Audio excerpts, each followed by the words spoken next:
Beleza, boa tarde. Nosso segundo momento está incrível, mesa redonda, composta. Peço que voltou minha amiga Lidiane Rocha. Nosso tema escolhido vai ser voltado para direito imobiliário, locações. Do meu lado esquerdo está o ilustríssimo Guilherme Paz, do meu direito está o Igor Barbosa, e aqui do meu lado que vai apresentar os mesmos é a Lidiane Rocha. Contigo, apresenta aí, Beleza. assim, ilustre. Bora lá. Então, nosso espectador está querendo saber quem são essas autoridades. E são autoridades mesmo, gente. Autoridades no campo imobiliário. Para você que quer fazer um investimento, esse é o vídeo que você deve assistir. Hoje a gente está aqui com o doutor Guilherme, né, Guilherme Paz, que é especialista em direito civil, direito processual civil e é sócio, o amigo de gente, amigo de longas datas. Olha a boa amizade como agrega, né? E aí fez amizade com o nosso amigo aqui, o doutor Igor Barbosa, viraram sócio, criaram um escritório que hoje está badaladíssimo no Brasil inteiro, tratando exatamente sobre essas questões imobiliárias. E quem é o doutor Igor Barbosa? Além de especialista em direito civil, processual civil, o homem ainda é uma sumidade dentro do conceito de direito imobiliário no Brasil, né? E hoje eles estão aqui exatamente para falarem para a gente como que você vai investir nesse setor. Bora lá? Vai iniciar com Iniciar ele. a nossa... Boa Fica à tarde. vontade. Queria agradecer a oportunidade de voltar. Naquela nossa última entrevista, nós pincelamos um pouco sobre investimentos imobiliários, deixamos ali no ar, né, alguns pontos. E a gente volta hoje com todo o orgulho, prazer e a honra de estar aqui com vocês, para falar um pouco mais sobre as locações imobiliárias. E eu gosto sempre de mostrar o que está perto. Então, aqui onde nós estamos, no shopping, é um exemplo de um investimento imobiliário. Um investimento onde o dono, que é um investidor, ele institui um empreendimento, um conjunto, né, de uma construção, onde ele proporciona para os investidores estabelecerem lojas. E aqui é um tipo de locação, uma locação não residencial, mas comumente chamada de locações comerciais, onde todos que vêm para cá vêm para estabelecer lojas, empreendimentos, enfim, gerar valor. E existem as peculiaridades do contrato de locação quando estamos no shopping. No caso, não só a locação, mas temos as luvas, né? Quando a pessoa chega no shopping, ela paga uma luva. Temos que observar os prazos de locação, mas, enfim, geralmente é estabelecido um prazo mínimo de 5 anos, uma locação num empreendimento como esse. E não só isso, o shopping também recebe uma, uma taxa, né, mensal, geralmente ele é vinculado ao faturamento da empresa, que isso ele serve para o fundo de promoção. Então, assim, investimento imobiliário ele é muito amplo, ele pode ser tanto do foco comercial como no foco residencial, né, no caso residencial ou não residencial. E assim, eu sempre costumo dizer que o investidor ele tem que estar sempre atento ao que está fazendo. Primeiro, porque comprar por si só não é suficiente. A gente tem que primeiro que analisar como aquele investimento ele vai retornar. Por exemplo, quando os investidores nos procuram, muitas vezes eles querem um investimento que seja rentável. Então, alguns que são mais experientes, eles já querem comprar um empreendimento que já tem um retorno de 1% ao mês. Que é a primeira coisa que a gente fala? Olha, procure um corretor de imóveis, que ele vai buscar um empreendimento no seu perfil. Por exemplo, para quem quer um empreendimento não residencial, no caso comercial, que é o que chega mais próximo a essa rentabilidade mensal, ele sempre, o corretor ele faz uma entrevista e indica, mostra os imóveis que ele tem. Então, assim, quando eu falo de 1%, é o seguinte, vamos pensar, para que os números fiquem mais claros. A pessoa investiu no imóvel, comprou um imóvel por R$ 100.000. Então, a locação saindo R$ 1.000 por mês geraria esse retorno de 1% ao mês. Então, esse é o melhor dos cenários, porque se a gente pensar que esse imóvel ele vai se valorizar ao longo do tempo e que essa locação ela também vai aumentar o seu valor ao longo do tempo, o valor investido ele vai retornar muito mais. Então, o investimento imobiliário, ele é assim, ele é bem pensado, ele é muito interessante. E aí, em relação ao prazo, que é a primeira coisa que a gente tem que pensar. Né, doutor Igor? Prazo de locação. Como seria aí a melhor estratégia aí? Primeiramente, boa tarde. Gostaria de agradecer o convite e ainda mais estar do lado de duas pessoas e estar do lado do meu sócio, né, que é o parceiro de vida, parceiro de negócio. Então, assim, muito feliz de estar aqui e de falar de um tema que a gente trata diariamente, todo dia, é incrível, principalmente na pandemia, né, Guilherme? Isso. A pandemia ocorreu, nossos contratos, tanto no tocante à prestação de serviço, locação, eles mudaram umas 5, 6 vezes durante a pandemia. Aconteceram situações que eu nunca imaginei na minha vida. Então, assim, o direito de locações, ele é incrível, porque ele muda bastante. Todo dia aparece uma situação diferente. Então, assim, imóveis, como o Guilherme mencionou, no tocante, no aspecto imobiliário, é um dos investimentos mais antigos. Então, assim, naquela época não se falava tanto de bolsa de valores, fundos imobiliários, se falava em comprar imóveis para investir, seja para valorização, seja para locação. E o Guilherme pontuou na situação quando o cidadão compra para alugar. A gente também tem que pensar no cidadão que aluga. Então, muitas vezes a gente vai montar um negócio, a gente não tem o aspecto financeiro de adquirir aquele bem. Ele precisa observar alguns aspectos. Vamos fazer uma ilustração. Geralmente, grandes investimentos, como um que a gente pegou recente, ele locou um terreno e construiu. Então, assim, existiu um investimento imobiliário absurdo, um investimento financeiro absurdo naquele terreno. E a gente precisa observar alguns aspectos que vão proteger tanto o dono como o locatário. Por isso que o doutor Guilherme pontou, no tocante, o tempo do contrato é muito importante. A lei do inquilinato, ela prevê todas essas situações. Então, assim, quando se fala locação comercial, a gente observa algo chamado Lei 8245, que é a lei do inquilinato, que é a que dispõe justamente sobre locações. De modo geral, a gente precisa entender o seguinte: o dono é o Braga. Ele vai alocar para mim. Supondo que esse terreno é do Braga, o Braga vai alocar para mim. Então, a lei do inquilinato, de modo geral, ela traz uma proteção para o locatário. Então, durante o tempo de contrato, vamos lá, vamos supor que eu fiz um contrato com o Braga para alocar esse terreno para construir um restaurante. E fizemos um contrato de 8 anos. Durante aquele prazo, se o Braga quiser, Igor, eu não quero mais você, não. Vamos lá, com 3 anos de contrato. Me dê esse imóvel de volta? Não, Braga. De modo geral, o locador ele não pode reaver o imóvel durante o prazo do contrato. Por isso que o doutor Guilherme pontuou. Prazo do contrato é muito importante. Porque é o ponto-chave. Durante aquele prazo, o Braga simplesmente, na minha cabeça eu quero o imóvel de volta. Não. E agora imagine. Nem para uso próprio. Nem para uso próprio não pode acontecer uma situação dessa. Agora imagine. O cara vai lá, pega um terreno, investe 2 milhões para construir um restaurante e bota um contrato de 1 ano. Imagine um absurdo. Após 1 ano, o Braga pode pedir a retomada do imóvel. E ele vai perder tudo. Por quê? Aí que volta para aquele aspecto da benfeitoria. A lei fala que, de modo geral, as benfeitorias, as úteis, quando autorizadas, elas podem ser indenizadas. As necessárias, que é, por exemplo, tem uma rachadura aqui, eu preciso fazer. Essas são indenizáveis. Mas ela traz uma ressalva. Salvo disposição contrária. E, de modo geral, os imobiliários já trazem essa proteção para o locador, que as benfeitorias, elas são renunciadas pelo locador. Agora, imagine. Ele fez um contrato de 1 ano de forma imatura. Não foi assessorado por um imobiliário, não foi assessorado por um advogado. Após 1 ano, ele vai perder 2 milhões, porque aquilo ali vai ficar para o locador. Não é isso, Guilherme? E tem aquele aspecto que a gente tem que observar, Guilherme, sobre o prazo acima de 10 anos. Isso. É assim. Vamos supor que vocês dois fossem casados. Aí o Braga diz: olha, doutor Igor, eu quero alugar esse terreno para você, convence o doutor Igor. Ele diz assim: olha, eu vou estabelecer esse restaurante. Eu vou gastar aqui 2 milhões. Braga, eu quero um contrato de 15 anos. Aqui, podendo ser renovado por mais 15. Braga, ok. Cadê o contrato? Assina. Quando chegar aos 10 anos de contrato, depois dos 10 anos de contrato, se a Lidiane não tiver anuído, não tiver assinado junto, a Lidiane pode chegar e dizer assim: doutor Igor, por favor, saia do imóvel, a locação está encerrada. Ah, o Igor, não, mas o Braga aceitou, sim, mas eu não aceitei. E eu também tenho direito ao imóvel por conta do regime de casamento.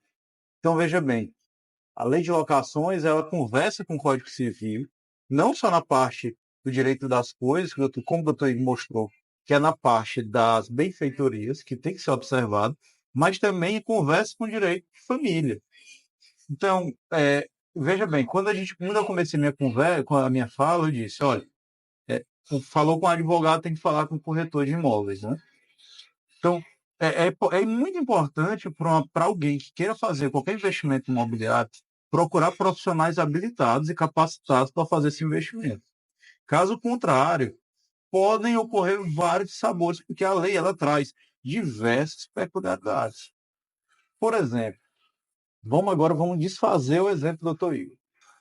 Vamos supor que a loja já estava pronta, você chegou, alugou por um prazo de 5 anos.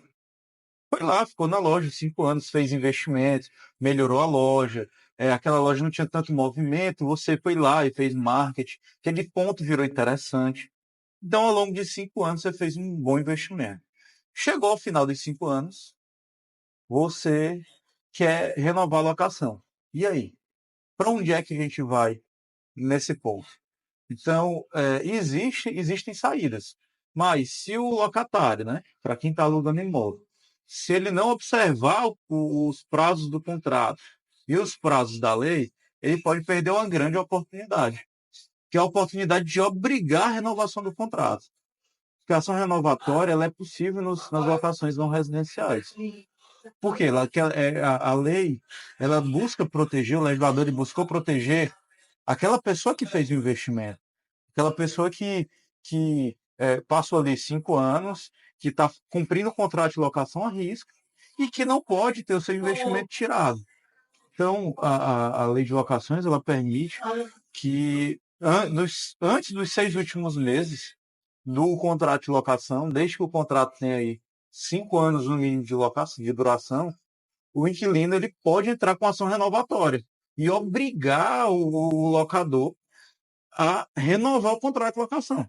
Nossa, isso é novo pra gente, né? Essa coisa do obrigar, assim. Eu imaginava que fosse tipo uma espécie de preferência, mas é uma obrigação, é como se fosse quase um direito É possível obrigar. É possível. Veja bem, na locação residencial é possível obrigar a renovação do contrato? Tese não, sabe? Tese não, assim, não é possível. Existe eu vou deixar aqui a bola aqui do doutor daqui a pouco, já essa dica aqui, na locação residencial, mas na locação não residencial, na locação comercial, vou dar um exemplo aqui do Bistório. Vamos supor que eles tivessem um contrato de 6 anos, então, quando inicia o último ano de contrato, já tem que bater na porta do shopping e dizer, olha, quero renovar meu contrato. Ah, mas eu não quero mais renovar seu contrato. Agora, eu quero que vocês saiam no final da locação. Ou então, vamos supor que a locação seja 10 mil reais e aí o shopping diga, agora é 100 mil reais. Ou seja, é um aumento exorbitante. É possível, demonstrando que não existe essa possibilidade do diálogo, demonstrando que o contrato de locação foi cumprido, que está sendo cumprido, que a parte está adimplente, demonstrando que pelo menos nesses 5, 6 anos, 3 anos foi na mesma atividade comercial, que está ali fazendo investimento naquela mesma atividade comercial. É possível entrar com ação, mostrando para o juiz, olha, a locação hoje eu pago 10 mil, não a atualização seria 15 mil, então eu quero uma renovação por mais 5 anos de contrato, pagando 15 mil reais, e é possível, por decisão judicial, obrigar a renovação daquela locação. E se o locador assim, não suprir a necessidade da demanda e ele desistir? Fez por 10 anos, não supriu a demanda que ele almejava, e se ele mesmo quiser cancelar o contrato? Vamos lá. É possível? É possível. Aí é que está a situação, né? Durante o prazo do contrato de locação, ele não vai poder desistir. Existiu um contrato assinado, Tem multa, nem multa ele vai poder pagar. Nem multa. De modo geral, se eu assino um contrato com você de 8 anos, você é obrigado a cumprir. Se eu tiver todo kit em aluguéis e acessórios, kit com minhas obrigações, você, de modo algum, você vai poder, de modo geral, requerer aquele imóvel. O locador não pode, de modo geral, reaver o imóvel. Existem umas determinações da lei que até é muito difícil acontecer, como uma intervenção do poder público naquele imóvel por conta de uma rachadura no chão. Isso é muito remoto, que a lei prevê. Mas, de modo geral, o locador não pode. Agora, tem um aspecto muito interessante, Braga, que o locatário tem que observar, mesmo com o contrato assinado, chama-se algo chamado cláusula de vigência. O que é essa cláusula de vigência? O Braga alugou imóvel para mim, mas, Braga, você sabia que mesmo você tendo alugado o imóvel para mim, você pode vender aquele imóvel? Aquele imóvel locado você pode vender, não tem problema nenhum. Mas existem algumas circunstâncias que você tem que observar. Primeiro aspecto, Braga quer vender. Ele me chama, notifica formalmente, informando que ele quer vender aquele imóvel no valor de R$ 300 mil e especifica a forma de pagamento que ele quer, à vista. Eu tenho 30 dias como locatário para responder aquela notificação. Se eu permanecer silente, entende-se que eu não quero comprar. Tem interesse. Mas o Braga pode vender para um terceiro. Ele pode vender para o Guilherme. O Guilherme vai lá e compra. E a gente precisa observar um aspecto muito interessante no contrato, chamado cláusula de vigência. O que é cláusula de vigência? Cláusula de vigência é uma cláusula no qual locatários experientes e espertos, bem assessorados por advogados e pela imobiliária, prevê que, mesmo na hipótese que o Braga decida vender o imóvel, o novo adquirente precisa cumprir aquele contrato de locação. Sim. E, além disso, esse contrato de locação precisa ser averbado junto ao cartório, né, competente, junto à matrícula daquele imóvel, né, Guilherme? Para ele ter o quê? Publicidade. Ou seja, o Guilherme vai comprar, ele vai ter o cuidado de tirar o registro, tirar a certidão de TTO e verificar que tem uma averbação de contrato de locação e que naquele contrato existe uma cláusula de vigência, no qual, se ele comprar o imóvel, Compra sabendo que tem gente sabendo lá. que tem contrato de locação, e ele vai ser obrigado a cumprir aquele contrato. Caso contrário, se não tiver um problema sério. Porque o Guilherme pode me notificar para eu sair em 90 dias. Agora imagine, eu fiz um contrato de 8 anos, trazendo aquele modelo, né? Eu fiz um contrato de 8 anos, investi 2 milhões. Não, estou garantido. Eu fiz um contrato com o Braga. O Braga não pode me pedir que eu saia, mas se ele vender, ele pode. Eu não vou ter, supondo que eu não vou ter condições de comprar, ou seja, eu vou perder um valor considerável, porque eu não, lá atrás, eu não fui assessorado, eu desconheço. É uma cláusula que a gente conversa e pouca gente sabe da importância dessa cláusula. Que o quanto pode se perder com isso. Então, de modo geral, Igor, sai do imóvel. Não pode, não tem como ter esse cuidado. Agora, o locatário precisa saber esse aspecto no tocante à venda do imóvel. Cláusula de vigência. Cláusula de vigência.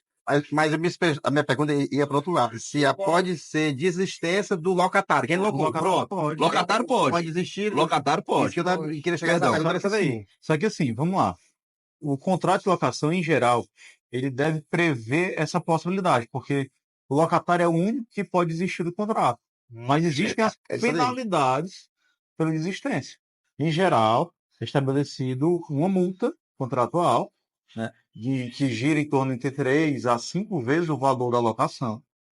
Depende muito do prazo de contrato, depende muito do trato que é feito. Essa multa ela pode ser ainda maior em contratos de prazos bem longos, às vezes de reparos ou então de investimentos feitos pelo proprietário do imóvel.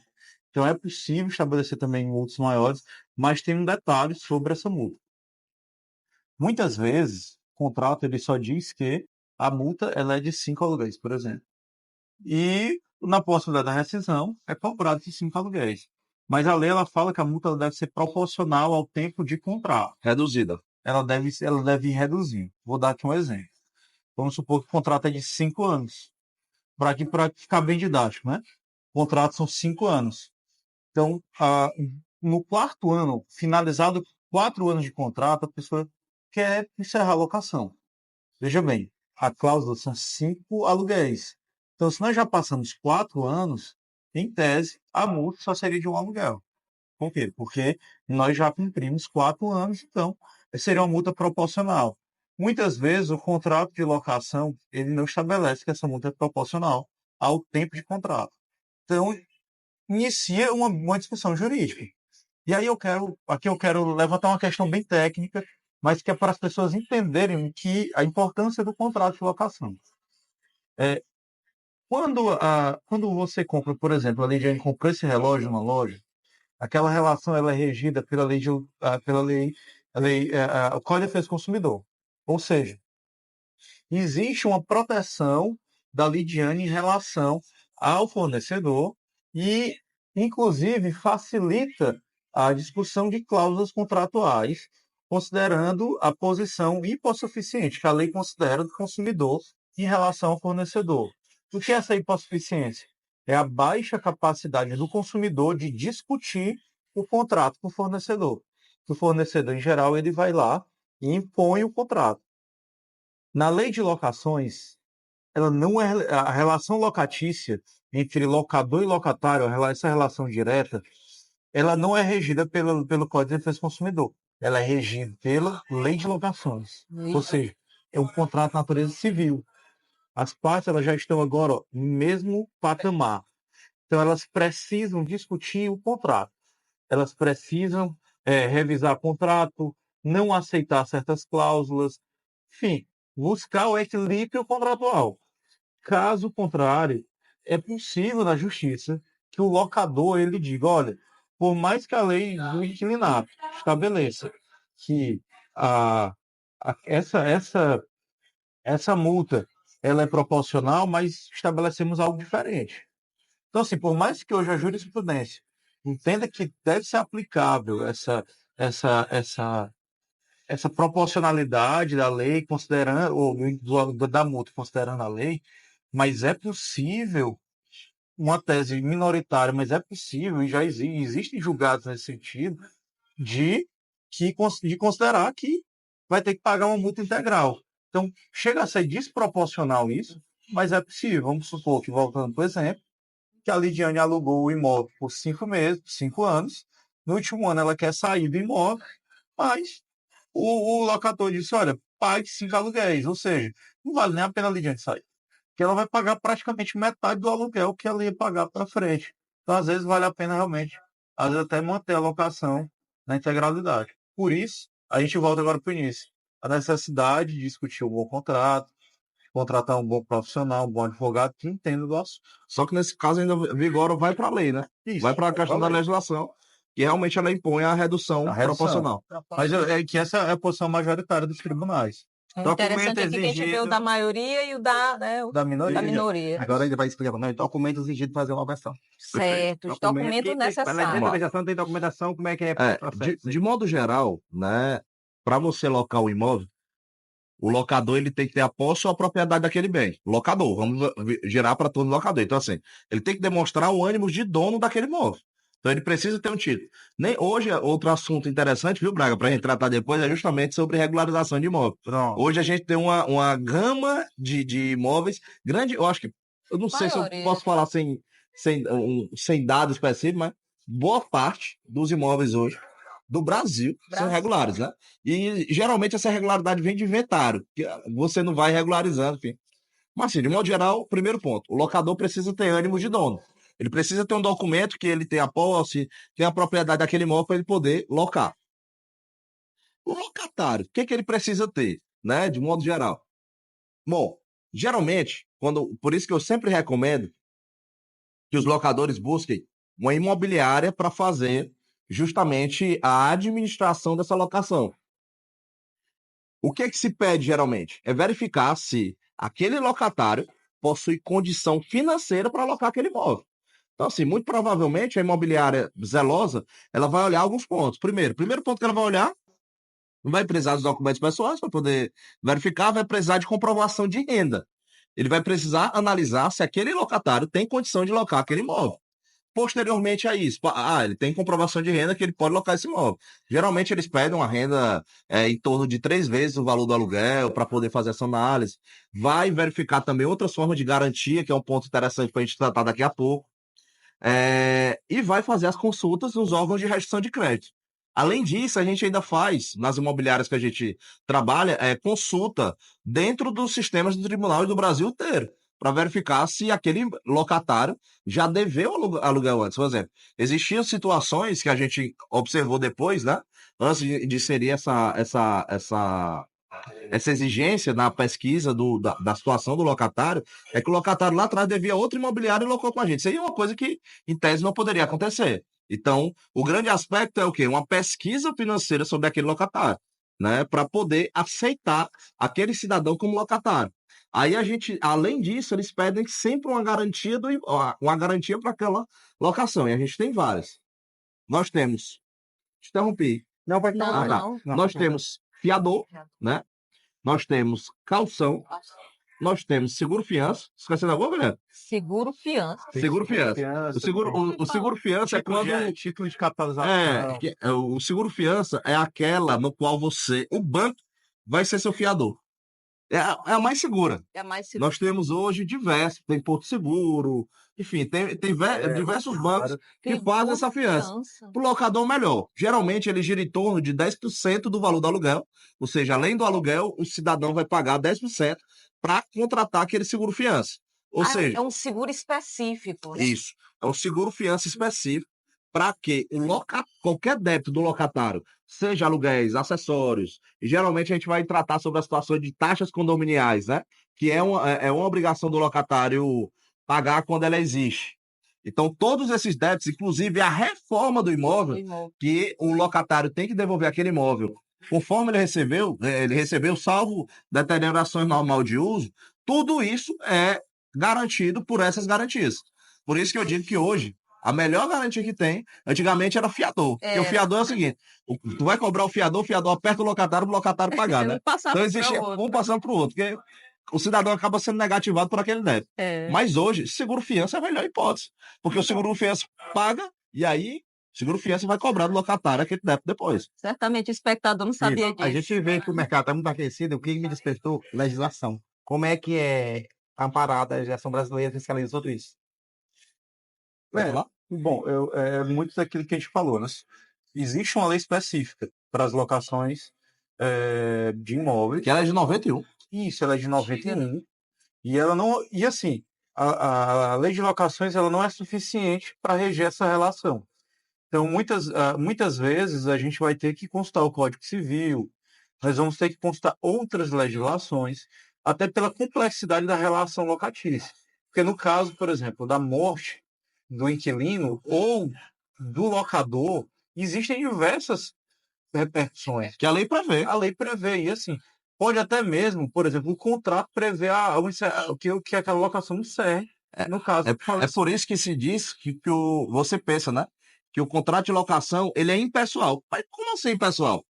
Eu estou locando meu irmão pro Braga, eu sei que eu estou locando pro Braga. Mas vamos supor, o Braga é casado com você. Se ele se separa de você e você fica no imóvel, você sabia que o contrato passa para você. Tem a responsabilidade do Braga, mas passa para o cônjuge que fica no imóvel. Tem que perguntar um para o outro, eu vou locar, não é? Para você ter noção. E tem a situação, todo mundo é factível, como o Guilherme falou, é possível o falecimento. Faleceu, aí vai para o cônjuge sobrevivente, vai para os herdeiros sobreviventes. Então, de modo geral, aquela locação, em caso de morte, separação, ela não se encerra. Não se encerra. Chegou uma pergunta do seguidor Antônio Paulo, vindo dar para a gente. Qual a vantagem de alugar e não comprar, eu tendo capital? Assim, é bem interessante isso, porque tudo depende da estratégia. Vamos lá.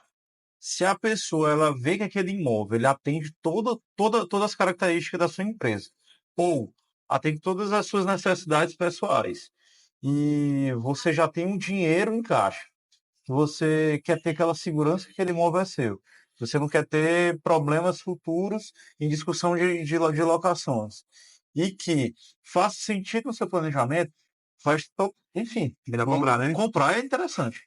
Agora nós temos que pensar por outro lado. Para quem precisa de fluxo de caixa, para quem precisa de capital de giro, quem precisa ter dinheiro para comprar e vender mercadorias. Às vezes, tirar do caixa um valor significativo para comprar um imóvel que não vai atender aquela empresa a longo prazo não compensa. Às vezes é melhor fazer um contrato. Por exemplo, isso é que eu indico para os meus clientes. Faça logo um contrato de 10 anos, renovar por mais 10. Vamos ver aqui o que é que a gente vai precisar assinar, anuência do cônjuge, vamos analisar todo o contrato, cláusula de vigência. Chegou no 5º ano de contrato. Você quer comprar o imóvel, é só chegar, chamar o proprietário do imóvel e fazer a proposta. Se chegar a um consenso, compra, isso é muito simples. Mas, se no 5º ano de contrato já não faz mais sentido continuar aquele imóvel. Por quê? Porque o imóvel ficou pequeno. Ou porque você tem capacidade financeira de ir para um imóvel maior e mais bem localizado. Paga multa. paga a multa, Paga a multa, e vai sai. começar. Paga, sei lá, a multa são 5 aluguéis. A multa já passa para 2 aluguéis e meio.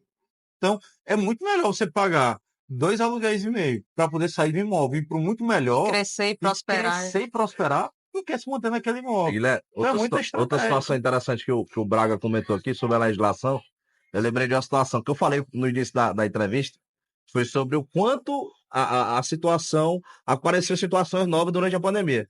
Aí você falou sobre legislação, o doutor Guilherme botou, ó, existe a lei do equilíbrio que é de 91, nem sempre ela... Aí, olha o que aconteceu na pandemia. Existiram diversas regulamentações, orientações de restrição de direito até de ir e vir. E o que que aconteceu? Existiam condomínios que eles proibiam mudanças. Imagine, a pandemia afetou financeiramente todo mundo. Você não vai ter condição de pagar aluguel e você não consegue se mudar. E aí? Aí a gente foi muito para aquela situação da razoabilidade, negociação. Olha, o locatário quer sair, mas ele não tem como sair. Sai. Não tem como porque existe essa restrição. Então, assim, a pandemia, ela trouxe, na verdade, uma aula. Uma aula para todo mundo em todos os Todos aspectos. os aspectos, na saúde, na economia, né? E aí é uma situação que, para evitar a judicialização, a gente teve que analisar a questão do razoabilidade, que o doutor Guilherme pontuou. Bom senso. É o bom senso naquela situação. O direito, às vezes, ele não é suficiente. Por mais que... Nem os contratos, né? Porque os contratos a gente tenta prever tudo. E hoje, assim, a gente tem que ter muito mais criatividade para poder tentar trazer as situações mais absurdas, porque a pandemia, até 2019, ninguém acreditava que a gente pudesse chegar, Passar por aquilo, né? pudesse passar por aquilo, né? E, tipo assim, quando ambas as partes não estão satisfeitas, pode causar algum impacto em algum inquilino, em alguma locação de um imóvel, tipo assim, que ele vai montar um estabelecimento, que vai ter um barulho, alguém que, tipo assim, um bairro sutil, ele vai ter um local e fazer um empreendimento, ele pode causar um impacto em algum inquilino que mora próximo, que não... Olha, assim, A gente vai para direito de vizinhança. isso já é direito de vizinhança. É porque, assim, o locador, ele não pode ser responsabilizado por atos de terceiros. Então, os atos de terceiros, a gente vai... Aí, assim, é uma infinidade de situações. Aí, vamos ter as legislações específicas para regular aquela situação. Por exemplo, se for uma situação de agressão, vai por criminal. Trata sobre a questão do inquilino antissocial, que é muito interessante. Isso Isso é interessantíssimo. Pegando esse seu gancho. Pegando seu gancho, vamos lá. Eu fiz que chegou pra Vamos- gente. vamos pensar. Consegue do trás, Cara, a gente obedece. O inquilino antissocial é quando eu- aquele inquilino, o condômino antissocial. O inquilino, ele aluga o seu imóvel, vamos supor que você tem um apartamento. E aí o seu inquilino chega e diz assim, agora eu vou todo dia, meia-noite é a hora que eu chego Fazer a do balada, trabalho, som alto. vou botar som alto, porque eu tô no apartamento, eu tô alugando, eu tenho direito. E aí, som.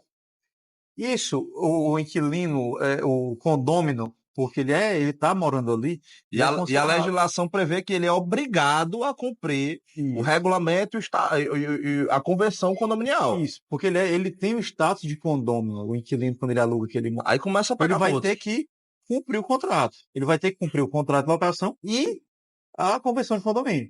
Então, existe uma gradação nisso.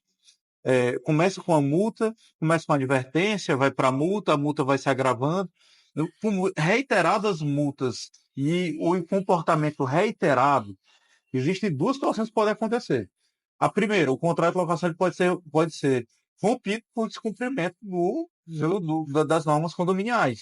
E aí pode ser o inquilino ele pode ser despejado, mesmo que ele esteja pagando o aluguel, o condomínio, ele ainda assim pode ser despejado. Porque ele não está cumprindo a convenção, que é a obrigação dele. Isso. E o próprio condomínio pode chegar e entrar com ação para expulsar ele lá.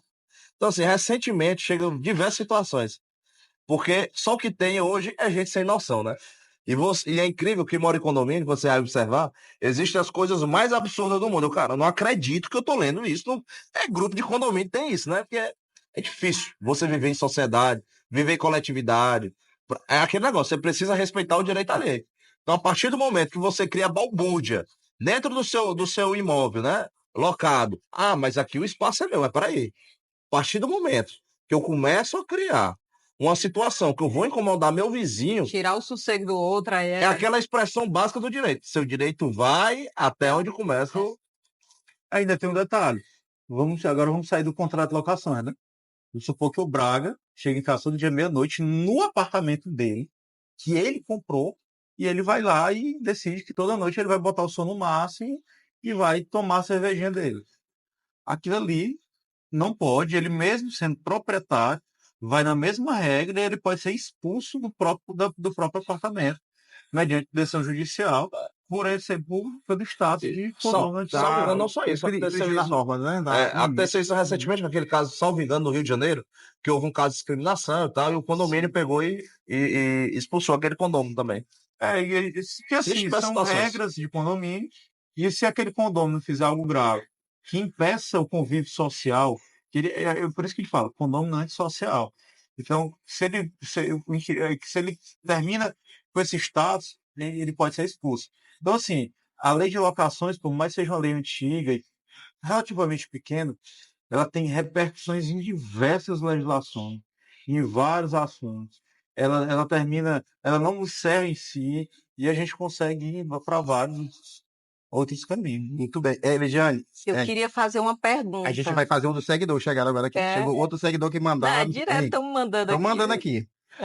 É. As tendências. Tipo assim, vocês vão pontuar antes de nós finalizar, que é tempo, né? Já vai terminar. Agora- As tendências, tipo assim, como é que vocês estão vocês palestram muito, como é que está esse mercado aquecido e como é que acham vocês, o que vocês fazem, além entendeu? Ah. E o que que tem tendência na locação. Eu acho A interessante, tendência Guilherme, vai ser- até tu pontuar aquela situação que tu tratou naquela palestra anterior, Viu? sobre locação por temporada. Fala-se muito sobre Isso. Airbnb. Airbnb. Eu acompanhei, interessante, eu achei incrível. Achei interessante quanto a isso. Que assim, ó, aqui em Teresina a gente não está vendo isso tanto, mas já começou aqui em Teresina. Mas nas cidades turísticas, ou no turismo, não só o turismo para diversão, para lazer, mas o turismo também de negócios. É comum os investimentos, o formato de prédios de estúdios, né? Que Teresina já Hoje tem prédios construídos especificamente para quem quer investir em Airbnb. Porque assim, existe uma distinção na legislação, né? Tá até em discussão no STJ, não acompanhei ainda se terminou o julgamento. Se, por exemplo, você está num prédio residencial, se você pode ter o direito de locar aquele imóvel para Airbnb, né? Então, assim, Sublocar. alugar, né? Alugar. Você é proprietário, você vai alugar por temporada, né? E isso é uma discussão. Então, hoje, o que é que tem acontecido? O mercado já tem se adaptado desse tipo para construir imóveis no qual você já vai comprar com aquele aspecto de locar por temporada. E assim, as imobiliárias que estão intermediando, eles já colocam a projeção de retorno mensal.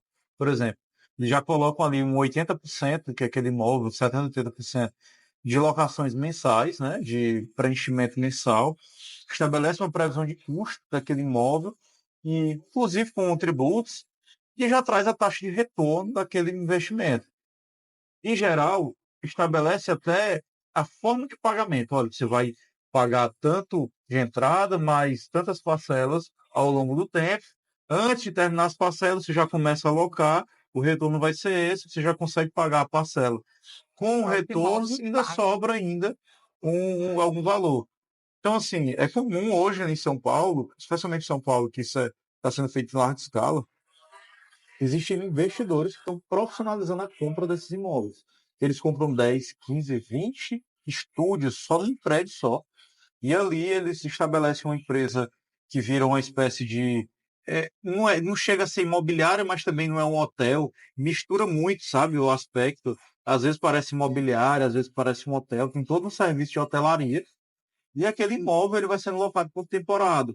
Daí que vem agora o governo federal está buscando mecanismos de apuração Tributação. dessas locações para tributação, como eles vão operacionalizar, como eles vão investigar. Porque a rede hoteleira está batendo de frente, né? Exatamente. Porque a tributação em cima da hotelaria é maior do que a Airbnb.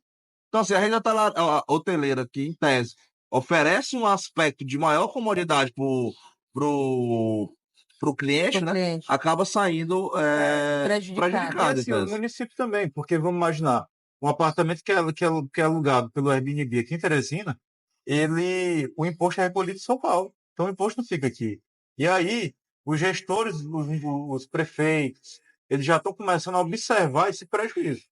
Porque imagina, se num futuro próximo, o Airbnb ele deixa de fazer uma locação por temporada, vai fazer locações mais longas, Mais né? bom.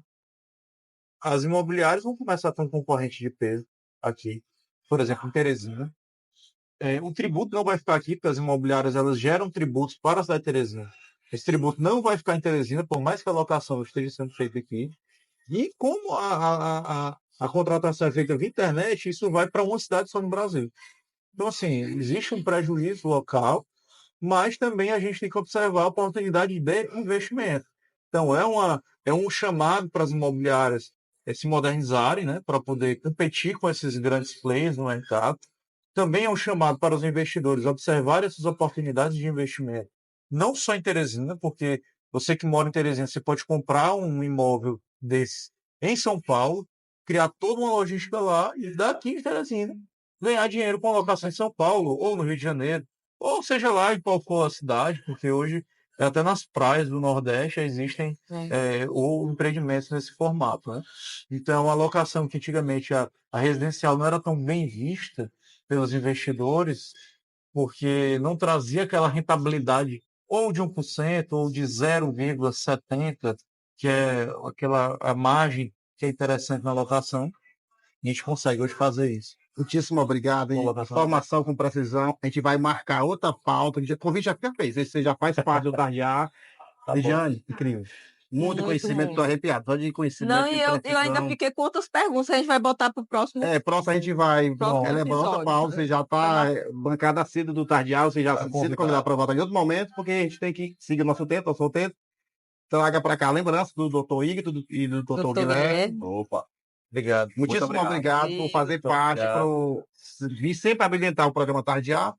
Isso que a gente busca, informação com precisão, que a gente possa chegar no lado das pessoas com decência, com clareza, muito Braga, de forma só objetiva. queria Você seja parabenizar o trabalho seu e da Leidiane. Realmente é um programa único, no qual a gente tem a oportunidade realmente de destrinchar os aspectos daquele tema a ser debatido. E o mais importante hoje, que eu digo para o Guilherme, que o grande problema do Brasil chama-se educação e desconhecimento. Então, o trabalho que você está trazendo hoje é realmente enriquecedor, porque você está levando justamente conhecimento para que as pessoas possam se defender diante das situações que acontecem. Então, muitas vezes, existem injustiças por desconhecimento. Então, assim, queria enaltecer o trabalho que o Tardiá tem feito, diversos temas que a gente tem observado, e realmente é um programa, assim, enriquecedor. Eu acho que isso é a palavra a ser colocada. Aquele que leva conhecimento, aquele que leva educação em um país com tantas desigualdades, que acontece justamente por falta disso, eu acho que é algo que realmente, parabéns pelo serviço que você tem desempenhado. Muitíssimo obrigado. E vamos ficar de pé para as canecas e vamos fazer a foto. Vamos. Porque isso aqui é o momento de Tomando um registrar. cafezinho e fechando o negócio. Registrar.